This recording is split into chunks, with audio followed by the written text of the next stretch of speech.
Welcome to Belfast Botanic Gardens and to a virtual tour of some of the trees in its excellent collection. We're starting our tour at the 1850s Palm House and we'll be walking towards the Kelvin statue at the Malone Road entrance. We pass on the left an evergreen oak, Quercus canariensis, the Mirbeck oak, with a lovely contrast between last year's dark leaves and the new yellow-green leaves of the spring. Arriving at the Kelvin, turn your back to him and look at the three tall trees facing you. These are the redwoods. To the left is the dawn redwood, Metasequoia glyptostrebroides. This was only discovered in 1946, and this tree was probably planted in the early 1950s. The dawn redwood is a deciduous conifer, losing its leaves in winter.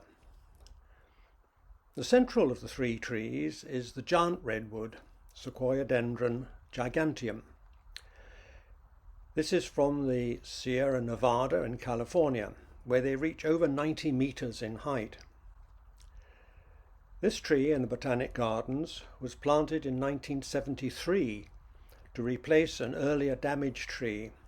It is already one of the tallest trees in the gardens.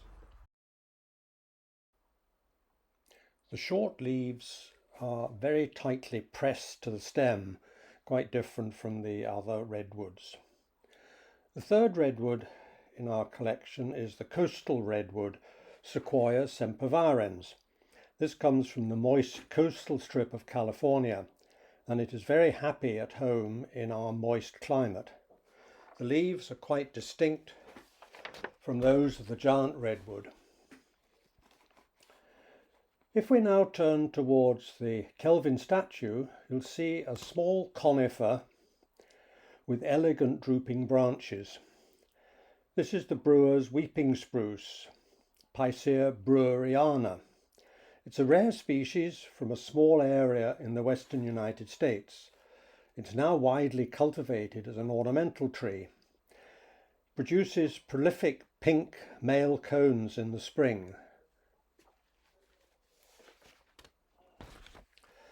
We're now going to look at some of the pines in the collection. Just up the hill from the brewer's spruce is a tree with two trunks. This is the Bhutan pine, Pinus wallichiana. The pines are a big genus with some 200 species, and they're often quite difficult to identify. The first step in identification is simply to count the number of needles in a bunch. There are either 5 or 3 or 2. And the Bhutan pine, with its long, lovely pendulous branches, is a 5-needle pine, and its cones are large and very loose, rather distinct from our typical idea of a pine cone. If we now move up towards the museum steps, there is a large pine, one of the largest in that area, just on the corner of the grass. This is one of several black pines in the Botanic Gardens. The black pine, Pinus nigra, is a 2-needle pine with a blackish bark and quite long needles and conical cones. Now walk up a bit further towards the museum and look back. And there's a very tall, rather thin pine tree with a distinctive reddish colour to the bark, particularly towards the top. This is the Scots pine, Pinus sylvestris. We only have 3 conifers native to the British Isles: the Scots pine, the yew tree and juniper. Stumps of ancient Scots pines can often be found in bogs and underneath blanket peat, dating from anything from 5,000 to 8,000 years ago. The Scots pine is a 2-needle pine with its needles much shorter than those of the black pine, It also has smaller cones. Closer to the museum steps is a small pine with drooping branches, a bit like the Bhutan pine, but this, if you look closely, is a three-needle pine. It's the Mexican pine, Pinus patula. So here we have 2-needle, 3-needle and 5-needle pines quite close together in the Arboretum. Before we leave this area, look down the slope to the metal cage. This houses the Wollemi pine, Wollemia nobilis. It's not a pine, but is actually a relative of the monkey puzzle.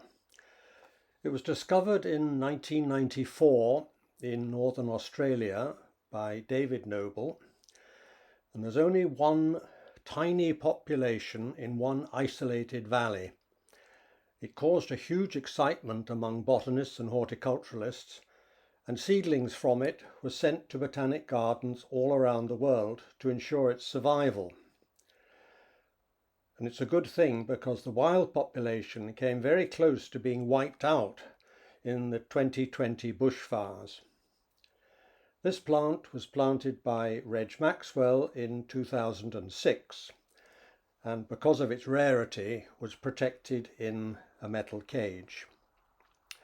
The young plant is doing very well and is already producing both male and female cones. We're now going to walk up the hill to the tropical ravine. As you walk past the glass wall of the wonderfully restored ravine, you will see to the right the new Global Medicinal Garden.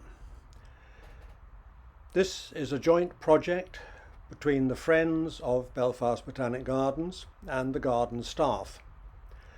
Planting is on hold at the moment, but plants are still being propagated and brought on off-site.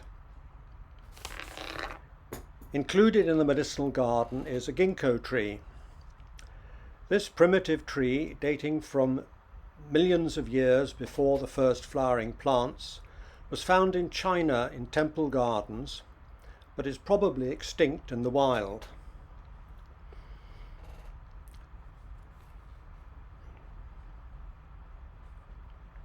The sticky seed coats are used in traditional Chinese medicine, and extracts of the leaves are being investigated for the treatment of dementia. We're going to stop here, and I'm going to have a cup of tea, and you can have a break while you find out where the next section is, and I will see you again shortly.